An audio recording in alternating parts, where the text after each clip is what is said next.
Today's guest is an awesome human being. Jay Samit and I have known each other for the better part of 30 years. We worked together at Universal Studios back in the late 90s. And the common thread here, and there is a very clear one, we both came from very different backgrounds and perspectives. I came out of the world of sport, entertainment, and sponsorship. Jay came out of the world of technology in the earliest days. I mean, literally, the internet from 1995 to 2000 was, a new thing, but he had already seen around the corners of what the internet could provide. So, as disparate as our backgrounds were and remain, the common thread was we were both fixated on revenue generation. Creative, innovative, disruptive, unique, call it whatever you want, ways and means to connect the dots so that we could generate revenue. Subsequent to our meeting all those years ago, Jay has been a prolific author, 3 books to his credit. The current one is really cool. I mean, he's going to talk about that in a second. But he's a keynote speaker, a disruptor, an author. He's helped companies like LinkedIn monetize their platform back in the earliest days of the early 2000s when LinkedIn was just getting started. And his, expertise ranges across very noteworthy people from Bill Gates to Steven Spielberg to many others. Interestingly, along the way, he was the independent vice chairman of Deloitte Digital, when Deloitte Digital was probably just about to be a thing, but wasn't already. I'm going to stop because Jay Samit's going to fill in all those blanks. Jay, I can't thank you enough for joining the Best Boss Ever today. Hey, thanks for sharing your audience with me, Carl. Happy to be here. Well, listen, and I know you haven't had that many bosses in your career because you are pretty much a maverick and a lone wolf, and a super successful one. So for our audience, none of us gets to where we are by ourselves. We all have help along the way, mentors, coaches, bosses, parents, friends, whatever. So perhaps more than one who, but can you give us the name of who was the best boss or leader you ever had the pleasure to work with and what you learned from that individual and took away with you that sort of informed how you got to where you are today? Absolutely. Let me back up until the meeting of him because I think it sets the framework. Picture anybody in the audience, picture yourself at 20 years old where you know everything in the entire world. I was no different. I got lucky with my first company. As Carl alluded, I started on the internet in the 1970s. Okay, there was no World Wide Web interface. There were 70 of us. And I got to work with Steve Jobs and Wozniak and all these people that later became household names. And if you would have told me dozens of friends would become self-made billionaires, I'd want to know what you're smoking because I hadn't met a millionaire. So my first company, I got super lucky, started making video games when no one knew what that was, and continued just being my own boss. Eventually you sell your company and I become part of Universal and build their game division. It becomes quickly a giant thing. We hit $1 billion in revenue. But I was consumed with an idea back then of starting a thing called, we didn't have a name for it, a social network. So when Carl and I worked together, I launched the first social network to have 1 million members. We called it Animal House because that's the way I got it through Universal. It was one of their properties. They didn't know what I was doing. This was 10 years before Facebook. They still didn't understand why I would want to connect people so that we could market to them and talk to them. And that frustration of banging heads with the large corporation, which I didn't learn at that stage of my life, how to explain the future in a way that they could digest. So at the same time, there was a thing basically called Napster, or even pre-Napster, where the music industry was suddenly having all their 100 years of recordings being stolen. So I got tapped by the world's largest music company, a company called EMI. That was the home of the Beatles, of Queen, of Enrico Caruso and Sinatra and Rolling Stones and everybody you could think of. And the CEO at the time was originally Richard Branson's partner when he founded Virgin Records, which became the first label to sell for over $1 billion. So he had an entrepreneurial background. And in our first meeting, I said, I don't know anything about the music business. And he said, that's okay. We have 11,000 people that know about the music business. We don't have anybody that understands the future. And I couldn't have asked for a better mentor. His name's Ken Berry. And so if you picture the Capitol Records building, it looks like a stack of records, so it wasn't meant to. His and my office were the only offices up on the top floor. And when I have a half-brained idea of how to save the show, and we're talking about where the industry's laying off tens of thousands of good people, I'd run in there and ask, why doesn't this work? And my approach to drive revenue, and I can get into the how and the why if it's interesting to people, but at a time when we're making no money selling music, I brought in over $100 million in profit the first year. Then I was golden, and the rest of the world has followed suit. But it's always about doing something that no one else is doing. And that's my thread, and Ken empowered me in ways that nobody would put up with a lunatic. Well, he gave you room, right? He basically said, dude, you have a blank canvas here. I don't care if you think it's half-brained or not. Come here, tell me the idea, and let's talk it through. And he's not going to buy everything you have to sell, but he's going to buy some things. And obviously, it made sense. So well, two things. One, as you know, I was number 3 worldwide at Sony, other large corporations. And I've worked with giant clients, the Fords and the Cokes and all these people, to change their businesses. No one ever called Jay, including EMI, when they were having their best year. They called me when they had no solution and they had nothing left to lose. That being said, there's still people that won't embrace the future, and you cannot change. And it took me 20 years to realize, and this is the best advice somebody's going to get in this conversation today. I used to leave meetings. I once flew, and I know you've dealt with them, to Armonk, New York, to meet with the CEO of Pepsi. Top floor, I'm getting off the elevator. I have something that will make them a fortune, okay? And I'm walking off the elevator, and I'm Mr. Digital. And every desk, and this is in the 20th century, the 21st century, not the 20th century. Every desk has an IBM Selectrix typewriter in the 2000s. Not a single computer on the executive floor in an executive's office. And I know this meeting is going to go nowhere. And I left with, why don't they get it? And on the flight home, being frustrated, actually wasn't home. I was flying down to Atlanta to do the same meeting with Coke and figured I'd close one of them. It dawned on me, it's not their job to get it. People in the C-suite made it to that corner office with whatever worked for them. They don't have to accept that the world has changed. It's your job as an entrepreneur, as a salesperson, as an idea person, to explain the future in a way that people stuck living in the past can embrace. And once you put the onus on yourself, you'll close 100% of every deals. And Coke was one of my biggest deals. It was easy to do. McDonald's, give you another great example. McDonald's, every year, sales went up from day one, except one year. There's a movie that you may remember called Super Size Me that Matt Spurlock created, where a guy ate nothing but Big Macs and McDonald's for a month. Well, he was that guy. He made the movie about himself. Yeah, and he nearly died. No exaggeration. Cholesterol, everything. Great gonzo journalism, but McDonald's sales dipped. Franchisees, the margin of McDonald's isn't what you think it is. We're screaming. And make a long story short, I went to the CEO of McDonald's and said, I can make you sexy again. And I was launching a competitor to iTunes called Connect for Sony. And the concept was simple. Buy a Big Mac, get a track. So there's a code on every box. What I knew McDonald's did better than any company in the world is they do not make food. They're a marketing machine. So I negotiated a great deal. They're putting my information on their tray liners. They're putting signage in every store. They're doing the TV commercial. They can hire the best directors in the world. And it launched unbelievably, drove 20 million paying customers to my store opening week, to a website in the early 2000s, unheard of. So that's what happens when you have a big idea. If you can frame it correctly, it's like a light that drives moths to a flame. And so the secret of what I did at Universal and learned from that experience when we were together is I was pulling teeth to explain to people why they should be on the internet. Universal, you won't remember this, Carl. Do you know what Universal's URL is to this day? Universalstudios.com. I could have gotten them universal.com, but a Universal plumbing company had it, and they wanted $5,000. So Universal wouldn't spend $5,000 to have a shorter, easier URL. That was the mentality back then. Emails didn't have attachments. So the gray hair came from the wisdom of how to get past people that can't do it.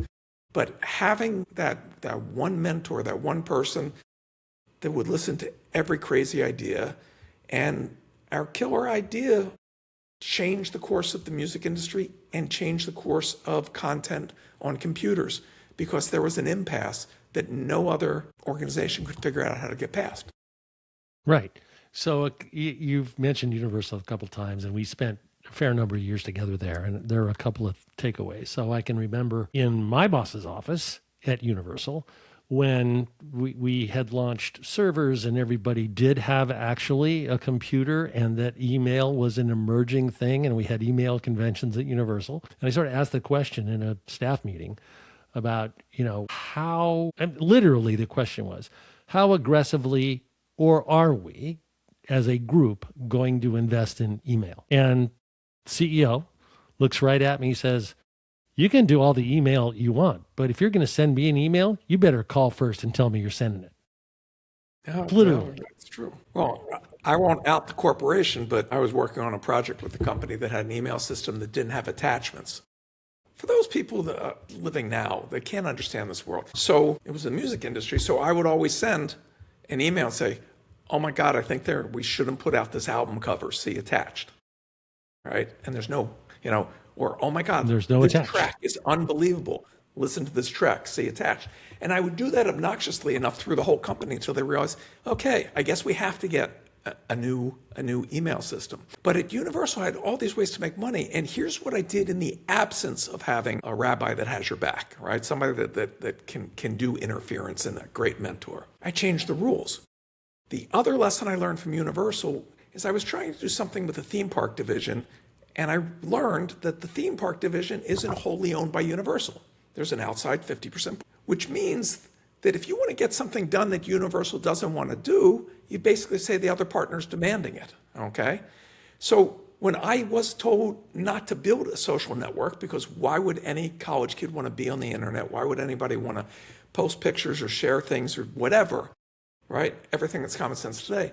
I went out and raised my own capital and made them the funder of it, and Universal got their half of the business for free. So now I had no boss and I could do whatever I want. And I've basically been doing that my entire career. I make a lousy employee. And the reason is I'm so excited about the future. And my first book, Disrupt You, I teach people how to do this. So I've built up, first auction, everybody knows it as eBay Today, work with Reid Hoffman to launch LinkedIn. I can do the yada yadas nonstop. But what I noticed was a pattern, and that you could teach people how to build successful startups. And so I decided to pay it forward and teach how to build a startup at the largest engineering school, USC. And I had one semester where a student did $100 million in revenue. Let that sink in. Not make believe, in actual money, the kind you donate to the school. And then I said, let me scale that. Let me write a book. So my first book, Disrupt You, is in over a dozen languages. I've heard from readers in 140 countries. And so that is what motivates me to pay it forward. And today we're facing a different problem.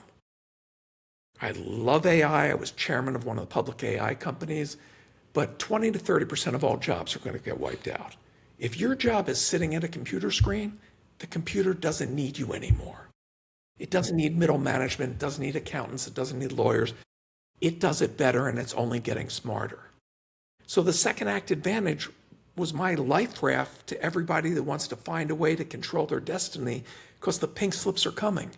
So far in 2026, 1.2 million engineers and very trained people at major tech companies have already been laid off. You're not going to be spared. But at the same time, you can use that tool and have the same power that a large corporation has. Right. So for $20 a month, you can have a marketing department, a research department. You can have all your graphics done. You can have your webpage built. You can just talk to it and say, build me a website just like my competitors. Go pour yourself a cup of coffee, and when you come back, it's done. And if you don't like it, you just talk to it and ask it to change it. It is that easy. There's no engineering involved. I've been at the center of tech my entire career. I'm not a coder. Steve Jobs wasn't a coder. It's about communicating, and now you can communicate either by voice or by typing to something that understands English or 90 other languages. Exactly. So that's the greatest opportunity. And the reason I call it the second act advantage is if you're over 40, you have an Which advantage. you and I both are, by the way. Yes. But you have an advantage that I didn't have when I started a company at 20, or most of the young kids going out have. The advantage is, first, you got the gray hair from when the plan doesn't work, when you've had to pivot, when you've had to change. If I would tell you the number of companies that pivoted, give you a great example, 3 guys I was working with back when, before there was swiping with your thumb to date, there was online dating. There was a picture, you read about the person, you emailed each other, and you hooked up. Well, they knew with broadband that you could have video like what we're doing right now. So they built a site called Tune In, Hook Up, where you could see the person, hear their voice. It was flawless, perfect engineering. One problem. The very first video was a guy standing in front of the elephant at the zoo telling the ladies why they should date him, because nothing is sexier than standing in front of an elephant at the zoo, which is a way of saying the engineering is perfect, but there was a flaw in the business plan. Nobody wanted to date these losers. But second rule, even when you're failing, look at the data, because you'll learn why you're failing, and it may be something that you didn't know going in, or otherwise you wouldn't be failing. And what they didn't know is nobody wanted to date these people, but they sure as hell wanted to share these videos with their friends. So at the end of the first year, they changed the name of Tune In Hookup to YouTube and became billionaires without a penny in revenue. Chad, right? Chad. Twitter was a music site. I could go on and on and on. So pivoting is part of the process. So your second act advantage is you've pivoted, you've dealt with difficult people, difficult situations. Second advantage you have is if you've been in business 5 years, 10 years, 20 years, you have a network of people. Carl can call me after 10 years. Literally. I still love Carl. I pick up the phone. Exactly. That's the advantage you have. You know people. One of the reasons why I was so excited about building LinkedIn and Reid Hoffman's insight is you might have somebody that you really think is fantastic, but you don't remember where they went. They've moved to 20 different jobs. And one day when you're looking up, do I know somebody at United Airlines? Do I know somebody, in Paris? And you just search and go, oh my God, such and such is there. Let me ring him. And I can't tell you how many times when I'm like, I don't know anybody at that company. You type in the company's name and you're connected directly or one step away from the entire world. No, that's so true. It's so true. So a gent that I've known for 20 plus years, he's also an author. He's the CEO of his own executive recruiting firm called Eastman Bodine. Bob Bodine is his name. And he wrote a book called The Power of Who. And it is a book, and it's a page turner, Jay, that articulates exactly what you just said. Your personal and professional network, and it might be plural, could be networks, is a literal gold mine waiting to be mined, provided you have the right intention, the right tool. In this case, LinkedIn, probably the most ubiquitous and user-friendly tool. And now with the emergence of the AI overlays, you could probably type in 4 names you remember from the past, and you can get a spit out of exactly where they've been, what they're doing, and how to get to them now. I'll take it even further. Your network is your net worth. That's where the value is. In engineering... Okay, remember that, folks. Your network is your net worth. I love that. I'm going to steal that one. There's a law a friend of mine, Metcalf, came up with, and it's a great law when they name it after it. It's Metcalf laws. You've heard Moore's law. Metcalf's law is a network becomes exponentially more valuable as you add nodes to it. So think of the internet. If 2 people are connected to each other, it's a nice thing. Watson, come in here. That was basically, the first network. When you suddenly have 50 people, 1,000 people, it's much, much more valuable. When you're now 1 click away from over 6 billion people, you only have to be right for a nanosecond to make $1 million or become generational wealth. This year we had a 19-year-old that became a self-made billionaire. Let that sink in. Not a fancy family, not a fancy education, didn't invent anti-gravity boots or the miracle cure to aging. It's because you're so connected. And, Kylie Kardashian, another one that became a billionaire at around 21. And you'd go, well, she's a Kardashian. Well, nobody else in the family was a billionaire. But she looked at the fact of, instead of when companies said, can I license your name and pay you a royalty to make XYZ cosmetic? She said, wait a second. I have more followers than that company does. I can cut out the middle person. Cosmetic companies don't actually manufacture their cosmetics. There's 2 factories on the planet. I used to work with one of them. They're in Brooklyn. They're brilliant. So she just went directly, cut out all the steps in between, and a sales juggernaut. This is what seniors can do. There's people that I write about in the Second Act Advantage that lost their jobs, got kicked out, whatever happens. There's grandmothers that are making $1 million plus a year by being on TikTok cooking. There's another one that's making over $1 million a year just eating. There's somebody sitting doing exactly what Carl's doing, Carl's in sports, who just loved to talk about sports. He wasn't an athlete, he wasn't famous. He just started a podcast talking about sports, and Spotify just bought his podcast for $200 million. Not bad for a second act, okay? And these aren't the exceptions. There's a dog making 7 figures, okay? You're smarter than a dog. The point is, we were taught to be employees. Blinders were put on us early. I can't do this. What if I fail? Well, here's the thing. People went to these big companies because they thought they were getting security, but it wasn't security that robbed them of ambition. It was the illusion of security. When I spoke at Davos, my book said 10 years ago, 15 years ago, that this would happen with AI. I'm the lunatic. But when I spoke a couple years ago, the speaker before me was the head of the International Monetary Fund. That's a real grown-up with the real figures. And she said, you're looking at 20, 30% job loss globally. Countries fall apart at 10% unemployment. So I'm not doing this to make money. I have something that none of my billionaire friends have. I have enough. I'm doing this because I like democracy. I like civilization. I like the way the world's coming. And if it falls apart, I don't want to live in that world. So the book is the same price as buying a cappuccino and a donut, okay? But it gives you a future. And the other thing that I give Neither of those is great for your nutrition, by the way. I don't judge. I have a chapter, by the way, my favorite chapter, How to Live an Extra 28 Years, the Nerd's Guide to Living Longer. Because I don't go to the gym. My lifestyle, my favorite foods are pizza, pastrami, and pasta. And yet, sitting on my butt, not exercising, writing a book, I dropped 34 pounds and got my body fat down to 10% and my cholesterol to 125. I'm not giving medical advice. This is a case study of one.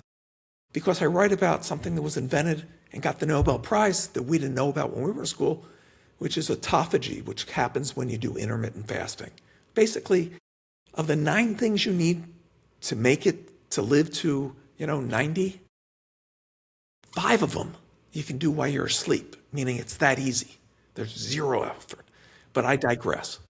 So if you make it to 60, you got a good chance you're going to make it to 90, which means your second act will be longer than your first career. So what do you want to achieve? How do you want to make the world better? You got sidetracked with kids and mortgage.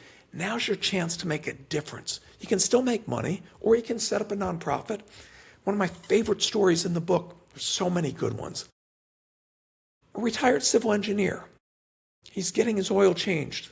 He's sitting there, picks up an old greasy copy of Nat Geo, and he sees people hanging across a rope to get across a flooded river during rainy season in Africa. That's the only way they can get to a hospital, the village, kids to get to school. It's insane. And he's like, I can build an Indiana Jones rope bridge, like piece of cake. Whatever inspired him, he got on a plane and he did it. And he felt so good that he set up a nonprofit, Bridges to Prosperity. He's built hundreds of them across the third world, uniting millions of people. That's a second act. There are people that are becoming activists. Whatever you saw that bothered you in your youth hasn't gone away. But now you have the time and the resources to solve it. And that's what I'm trying to get people to do. Well, when people actually do pick up the book and read it, they will understand it at a much deeper level. But a couple of things I want to touch on. 2 years ago, this is a personal experience, at the company I was working at the time. I led a panel discussion to 400 of our senior execs that flew in from all around the world around AI. At that moment in time, literally exactly 2 years ago, Jay, Copilot was in beta. We were a Microsoft shop, so this little bug would pop up and it would be Copilot. And 99.9% of the employees and staff that were there had no interest in even touching that bug, let alone opening it and see what it could actually do. So there was a huge fear factor around AI. And you just ticked off one of the major reasons. 30% of jobs today are going away. So I want you to talk about losing fear for the second act, whether it's AI or getting on a plane, going to Africa and building a bridge. Okay, so let's deal with fear right off. Fear is a great motivator. I was never motivated by money. I had 2 sons when I was young. I looked at them. They needed a better life. There were no jobs. I started my own business. I didn't want to be an entrepreneur. I didn't want to let my kids down. When they grew up, I was rudderless. I'm like, I don't need the motivation anymore. I had to come up with a new motivation, which is trying to save the planet. But here's what fear does.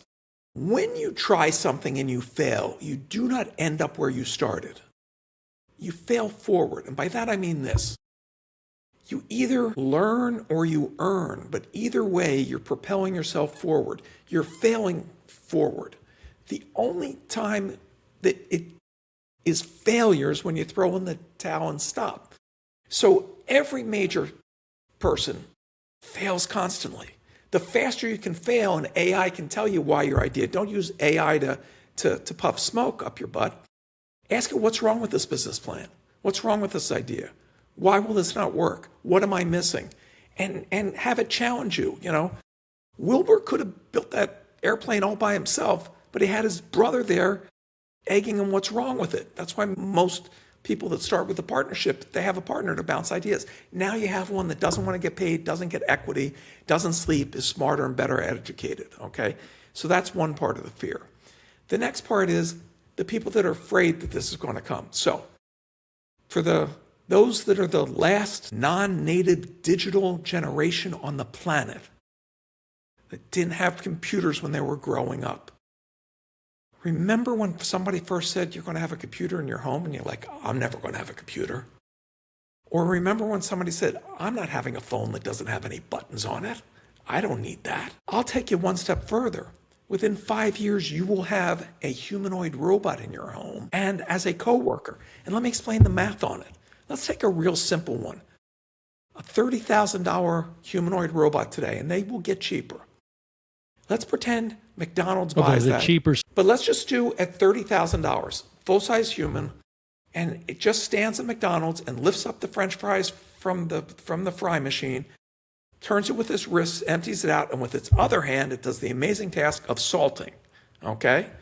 You go, who would spend $30,000 for that? Well, if you break it down on what's the operational cost of that per hour, that is a 50-cent an hour employee that doesn't phone in that he can't make it today, doesn't quit, doesn't get 2 weeks vacation, doesn't have Social Security, any of that. And more importantly, when you train one, every single other one at every location around the world now knows how to do that job. And since it can walk, you can train it to do more than just the one thing. So you're going to see these everywhere.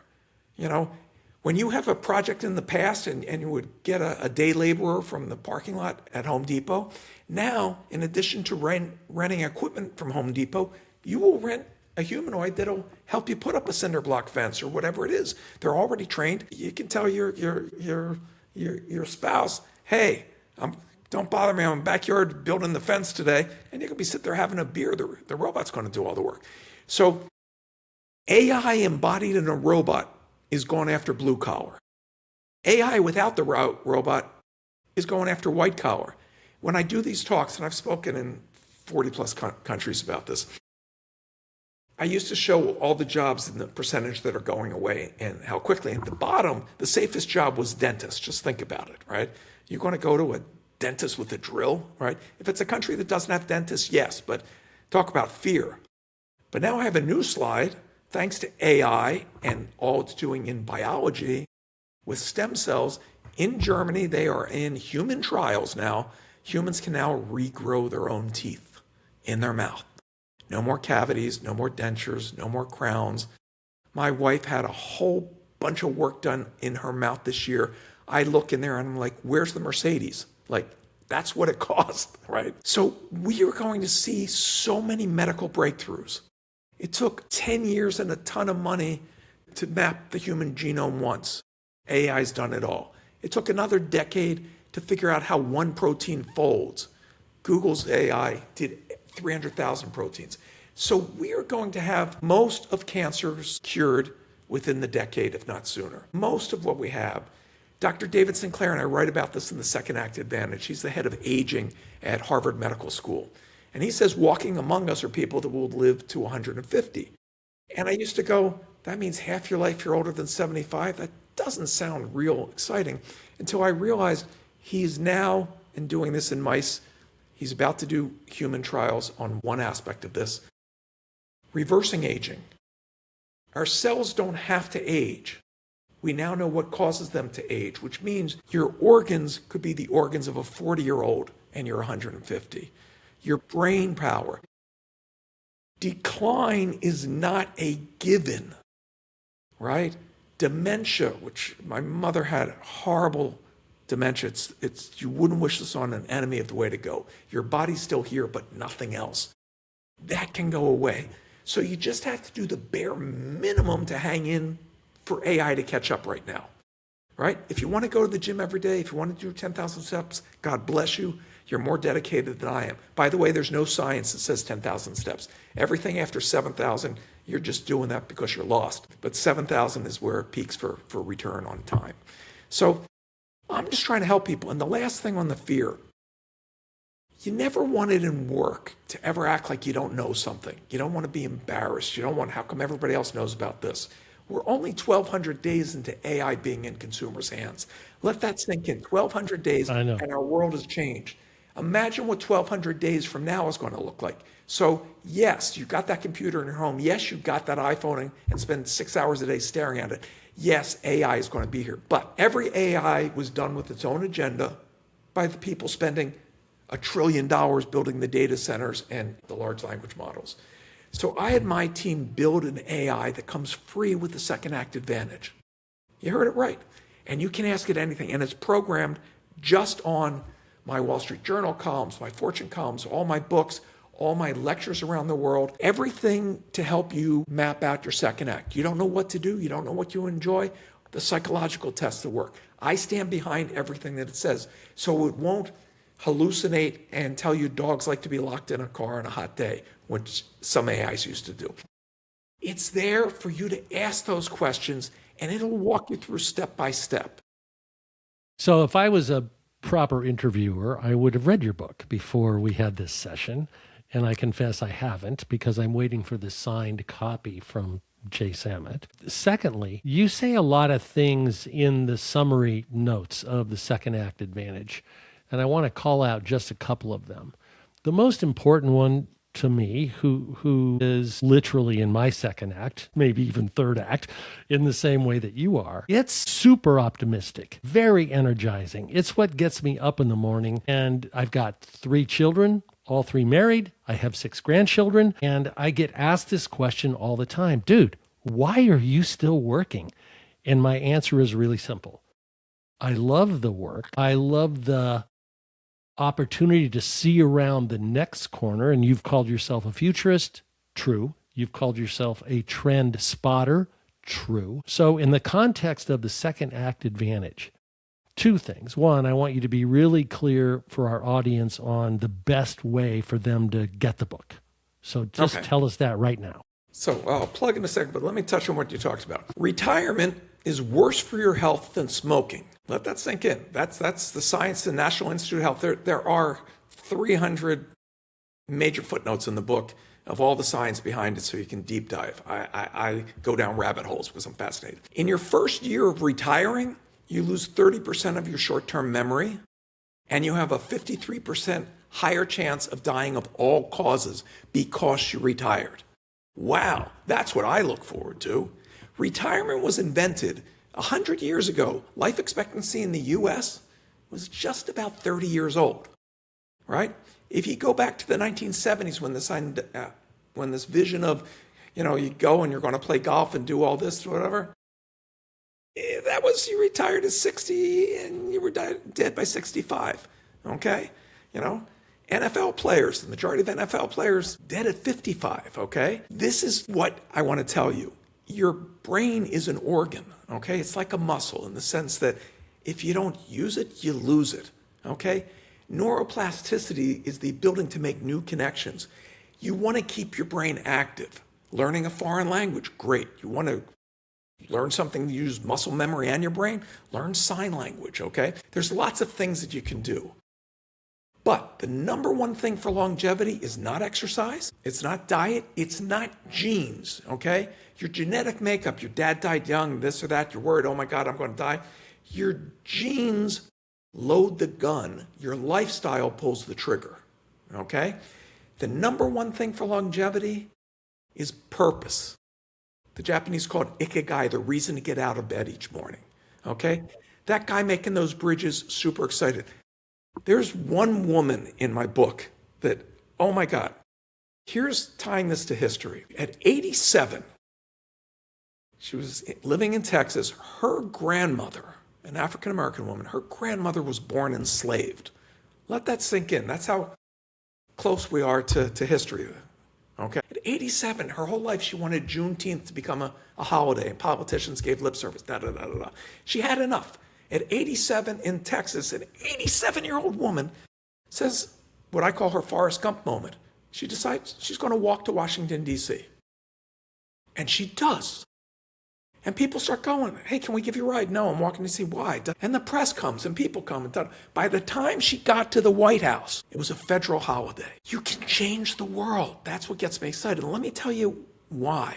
Think of your favorite movie, your favorite book, your favorite rock band, your favorite song, your favorite painting. They were all created by someone who was stubborn and didn't give up. If you think you can or you think you can't, you're right. Exactly. You're the only one that can stop you.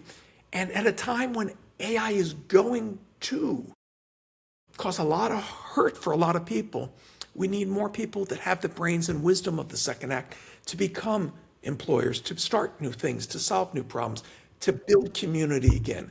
Because even if you're not money motivated, when you build a community garden on that empty plot of land that's just an eyesore, you're not just growing tomatoes, you're growing friendships, you're growing community. You're taking a nutritional desert and making good food that people can eat. These are the things that inspire people. So I'll shut up in my soapbox and tell you what pushed me to this direction was I've been a NASDAQ CEO. I've been a public company CEO. I've been in that top position. And I will tell you, it's not a lot of fun. That's why they pay you the big bucks. And even when you make somebody $1 billion or do all these things, all you get is a board telling you in 16 weeks more. We want the stock higher, we want more, because they'll show you the door and find somebody else who will give them more. But when I wrote my first book, I thought I was just paying it forward. I thought, here, the guru is passing what he learned, and it was a monologue, and that's where I was wrong. When I started to get those emails, and I still get them, I just heard from a kid from Ethiopia this week. I don't know how they find me, but they're writing to thank me for changing their life. I didn't do the work. Maybe I took the blinders off. Maybe I showed them a future that no one in their family saw. I call them love letters. Those inspire me every day. That I could be sitting here minding my own business and being able to help people I'll never meet. That's right. That's right. And the legacy. There you have 3 books in the sequence, right? You opened your author career with Disrupt You, followed that with Future Proofing You. So let me talk about that for a second, because it comes out of these letters. So it turns out I also have thin skin. So I get all these love letters, but after the first book, and it was a huge bestseller, #1 in all these countries, I got an email from Millennial that said, this is all motivational, but I could never do this. And I'm like, wait a second. Again, it's not his fault. Maybe I don't speak Millennial. Maybe I'm not communicating away. So I came up with this insane idea. What if I take a homeless immigrant Mentor him 1 day a week for a year. I gave him no capital. He has to start a business that takes zero money. He was couch surfing, living in people's homes, okay? And I gave him no business contacts. So he has to come up with the idea on his own. He's got to do it on his own. All he gets from me is mentoring 1 day a week for a year. Spoiler alert, if you're in the middle of future-proofing you, becomes a self-made millionaire in under a year. It's an amazing story because midway through the year, something happens to his business, which is like he got hit by a bus and blindsided. And I'm saying, okay, in Friday's meeting, I'm setting my sights. I'll write about a guy who made $500,000. It's still a good book. And he comes in and goes, Jay, I had to pivot this week. We did this, we did that. I didn't miss any revenues. In fact, we're doing better. And I literally felt like, Dr. Frankenstein. I've created a monster. He's unstoppable. It was unbelievable. He could fly around the world without a plane. Anyone can do this. I've yet to meet somebody who can't, okay? I wrote the books to scale. So now I took that tutoring idea, and that's what created Digital J, the free AI that comes with this book. It's as close as you're going to get to having me in your ear. And I'm sorry, if you get the audiobook, you get 10 hours of me in your ear. So where can you get the book? Everywhere. Go on Amazon, the Second Act Advantage. You can get it in audio. You can get it for Kindle. You can get it in hardcover. I speak all over the place. I don't do books. There's no money in books, okay? You don't even get minimum wage.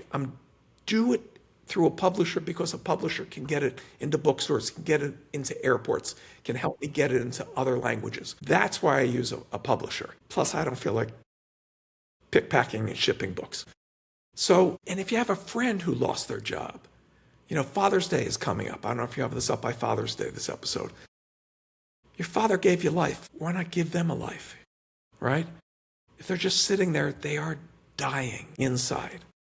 Let them do. And it doesn't have to be about money. It can be about so many things and the causes. I'm inspired every day. High school kids are doing things that are changing the world. There's a high school kid.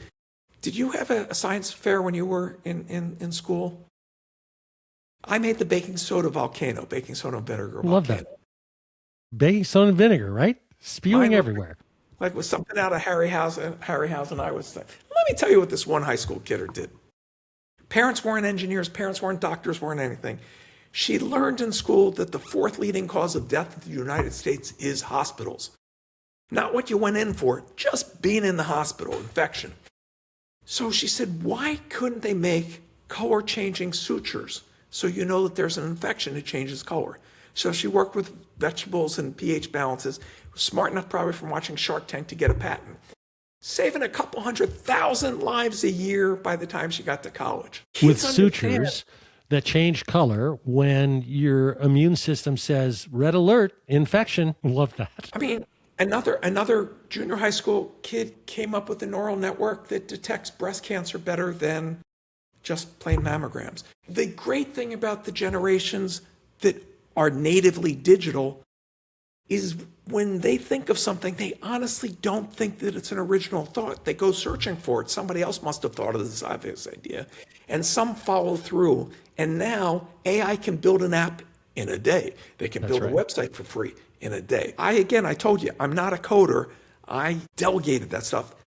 I added a website the other day just to prove that I can because I know I can. I just told her what to do. I didn't like it. I told her what to redo, and it was done. And it was less phone calls than talking to somebody that works for me to do it. And that's the power that we're living in right now. It's awesome. Listen, this conversation could go on for hours, probably not 10 hours, but people can get 10 hours of Jay on the audio version of the Second Act Advantage.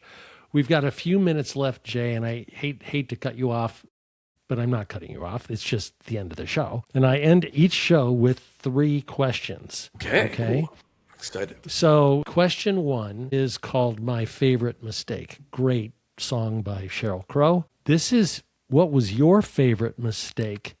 What was it, and how did you fix it? Sheryl Crow, by the way, I did the first concert at 35,000 feet. Did a concert in an airplane from Chicago to LA to help United get cool again and get out of bankruptcy and announce it. Cheryl's great. And she's my kind of gal. You know what a writer is? When you work with rock stars, they have, stuff that has to be in the dressing room. When she gets off, there has to be pizza waiting. I mean, it was love at first sight. Anyway, you're playing my tune. My favorite mistake is I didn't, and so apropos for this, I didn't understand having a mentor. I didn't understand asking for help. And in my first company, I was offered a third of Activision for my company. Let that sink in. That's Oy. $5-10 billion mistake, okay? When things are going bad in life, that comes to the frontal lobe when you're trying to sleep. Oh, you idiot. But it's my favorite mistake because if I had had that early success, and I've worked with many people that had success right out of the gate, you don't learn anything from success. Success doesn't build character. I wouldn't have had the joyous journey, the ups and downs, the zigs and zags. I have a blessed life. I have a perfect life, and I appreciate it. And when I ran music companies, I learned this lesson, and that's how it became my favorite mistake. Because the nicest rock stars, and I was the guy that would shoehorn them to go do a Tsunami 8 or do a concert for Katrina, and hey, you got to do something for free and give back. The nicest people in the world are the people that made it to the top, lost it all, and by some miracle got there the second time. They appreciate every day of it and spend their life paying it forward, and are great people. So that's my favorite mistake and why. I love that. So carrying on this sort of music notion here, I've always been a huge fan of female singer-songwriters, female artists, female-led bands. This is going to be a Carole King song? I just referenced Sheryl Crow.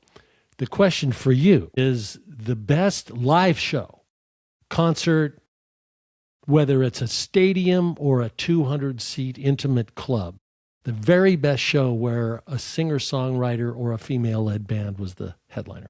Oh, it's got to be female. Okay. Female, yes. That makes it much easier. Carole King doing a concert in a large living room. Yeah, so I was a poor kid. I didn't get to go to concerts in high school. I married young. I didn't get to go to concerts in college.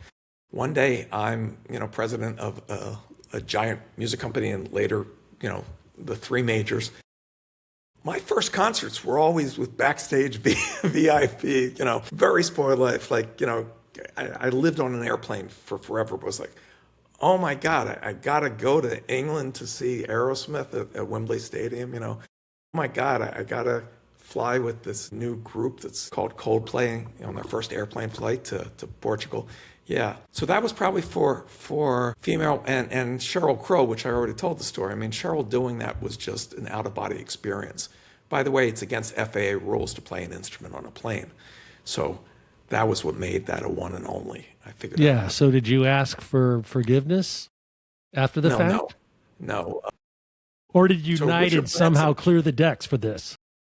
Correct. Richard Branson came up with the idea, and he was blocked for Virgin. And with United and bankruptcy and what that would mean to America's flight patterns if they didn't come out, United seemed to move miracles. And so I pulled it out of my hip pocket. I'll tell you, sidebar before the last question. There is something from your division at Universal that I keep in my hip pocket that I bring up all the time that just pops in. And I've stolen it. And so here I'm confessing to Father Confessor Carl. You had somebody for the theme park division that whenever they had to announce something said, I need a helicopter. And you're like, what do you need a helicopter? We have a new ride for Nickelodeon with slime. The only way slime could get onto the Universal lot is by a helicopter bringing a big vat of it, and oh my God, it spills it on the parking lot over all these cars. And the press falls for that. Oh my God, Jurassic Park the ride, the only way we can get this giant T-Rex onto the lot, even though we built it on the lot, is by a helicopter flying it across LA. And the press falls for it, right? Am I correct? Right. Every time. Every Still time. work with him. He's brilliant. I love the guy. Literally had a text exchange with him this morning. His name is Jim Yeager. Yeah, and he's still doing it. I love He's still Jim. doing it. Tell him I say hi. So here's where I stole the idea, and you can tell him the story. Rolling Stones, greatest performing live band in the history of anything. Amazing, amazing acts. During my reign, they were doing their farewell tour yet again. I don't know if it was their fifth farewell tour, their ninth farewell tour. Okay. So getting the press excited about yet another farewell tour. This is the last time. Get your tickets. They got to sell $300 million worth of tickets. Get your tickets. How do you get attention? Here's the idea. Wembley Stadium, the largest stadium in London. presses there. The only way we could get the stones into the stadium was by blimp. We're going to land a blimp in Wembley. Now, you can understand for insurance purposes, and I'm confessing everything here, that there's no way you're going to get insurance or cooperation to put not just national icons, but global icons in a blimp landing in a stadium. But the blimp lands all the way far away from the press because it's dangerous, okay? 4 guys get off onto the bus. The bus goes over across the field to where the press are, and out walk the Rolling Stones. Were they the same guys that walked off the blimp? I'm not going to say. But yeah, so that was his idea taken to the next level. He'll love that story. Last question, actually one of my favorite ones, probably my favorite one. This is your favorite word, Jay, that's been with you for a really long time. What is it and why? Favorite word? God, I wish I could have had an early warning on this one. No, this is the point. Wow, favorite. It's probably already hit you. You just didn't hear it the first time it came. No. I'm not searching for some brilliant prophetic statement. No, right. What it is. I mean, I don't. Okay, so folks, this is a world record. I just stumped Jay Samit, who's one of the most eloquent guys you're ever going to hear. He can do it. Just hang in. But the one that I would steal, because it's the best one that comes to mind, is from Princess Bride. Inconceivable. I use that all the time. Inconceivable. Because I believe in the possible, right? You know, the secret to success, and if you've lasted this long into the podcast, I'll tell it to you. I got this advice from a guy who was in scrap metal in World War II when I was 20. He told me this when I started my business. You either have to be the best in the world of what you do, and that's really hard, or the only one doing it. Because if you're the only one doing it, by definition, you're the best. So I was the first guy to do all these things, and the second somebody better funded, better connected, smarter, better looking, I hate that person, jumps in that market, I'm already on to the next thing. I started my AI company almost a decade ago, okay? You know, that's it. There's always something new. There's always new opportunity. And thank you for sharing your audience and your time with me, Carl. It's been great fun.